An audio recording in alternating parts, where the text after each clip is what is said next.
jeta ka qëllim. Nuk është jetë, domethënë, vetëm shfrytëzim, nuk është jetë e pa qëllim, nuk është jetë pa orientim, por është jetë që ka qëllim dhe ka kuptim. Edhe këtë Allah ka shëruar shumë bukur në Kur'an, sikurse Allah thotë: "Wa ma khalaqtul jinna wal insa illa liya'budun."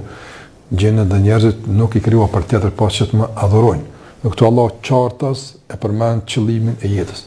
Që sot realisht shpjegimi i këtij qëllimi dhe arritja deri te ky qëllim është sfidues. Shumë studiues që flasin për jetën isha që janë të hutuar lidhur me këtë çështje. Madje as nuk kanë dëshirë më ngrit kjo pyetje pse jetojmë. E kanë pyetje kogja problematike. Tërësisht përpjekja për me dhënë përgjigjen këtë pyetje ka bërë kriza të mëdha në botën e sotshme, që mund t'i trajtojmë pastaj gjatë trajtimit tonë. Andaj jeta, domthonë, është dhuratë edhe shprovë e Zotit, jeta ka qëllim, edhe jeta realisht është përgjegjësi. Do të japim llogari për jetën tonë.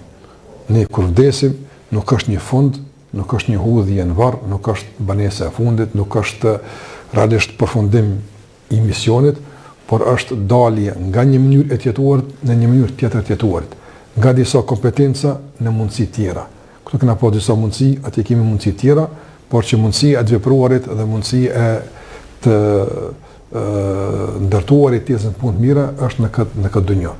Besimtari gjithmonë realisht tërhiqet nga përgjegjësia që ka para Allahut të mënduar. Kena më marrë pyetje, Allah ka më na pyet.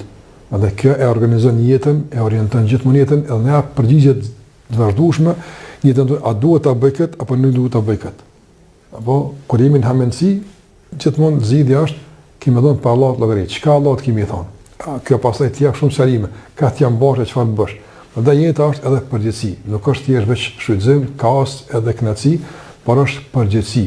Do të paguash faturën e punëve tua, qoftë në kuptim të shpëlimit, po qoftë edhe në kuptim të qortimit apo të dënimit, Allah na ruaj.